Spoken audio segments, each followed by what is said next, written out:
Jason 1-0 up, it was vital I won round 2.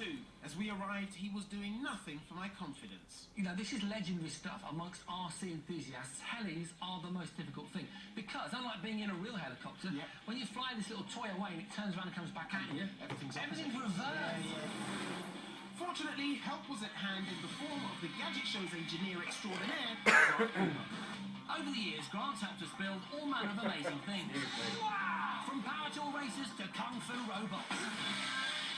He also happens to be one of the UK's top RC heli pilots. Ah! Check it out!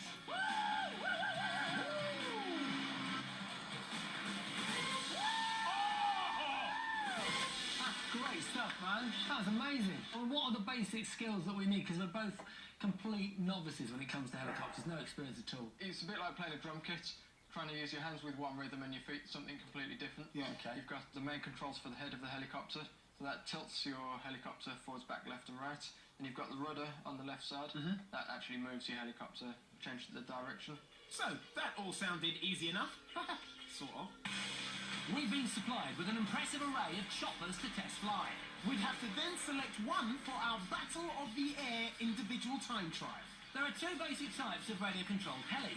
Those with counter-rotating blades offer greater stability, although come with less directional control, whereas double rotor blade choppers, although harder to fly, ultimately offer more speed and manoeuvrability. Do it, baby. Let's see what we got. For my maiden flight, I was going to try the Vapor CX counter-rotational.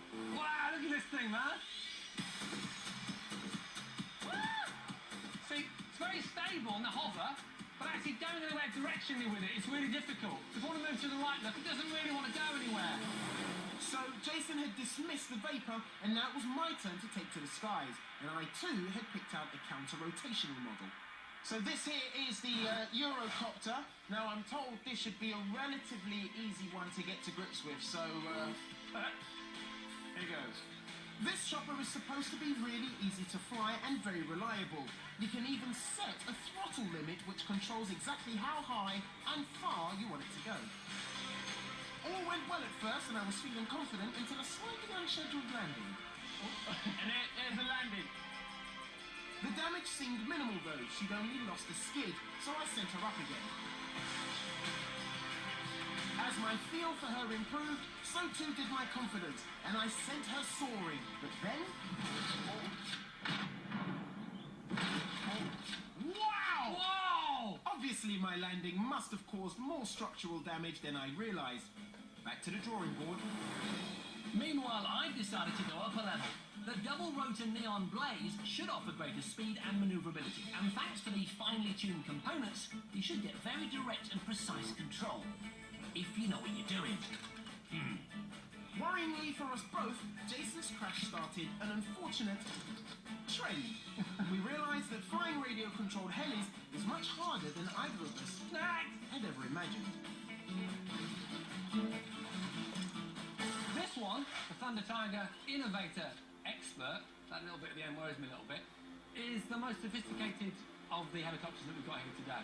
The Thunder Tiger boasts superlative mechanics, speed control and gyro. It should be an absolute dream to fly. No. Has anyone got any glue? No. My last heli, the Spin 380, seemingly ignored me altogether and took its adjustable gyro straight out to sea.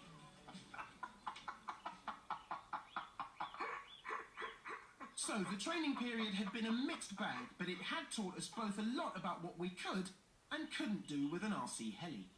Right, let's do this race, man, before we destroy any more. In truth, most of the crashes were down to our own inexperience, rather than the chopper's performance. But never mind that, it was time to choose our weapons. In the end, I decided on the Vapor. It had, after all, been the most stable in testing. And I settled on the neon blaze. Even though I'd initially crashed it in training, overall I'd found it the most responsive to fly. To win the race, we'd have to complete 2 figure of 8s around the flags as quickly as possible. With the wind picking up, we'd both have to be on top of our games. Good luck, mate. Thanks, man. All right. After a solid takeoff, I steadied the blaze and focused on the first flag.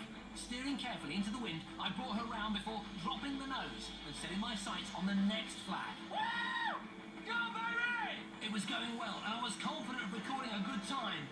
But then, out of nowhere, I lost control. Game over for me. Jason's misfortune had given me a great opportunity to win this part of our radio control challenge. This was it.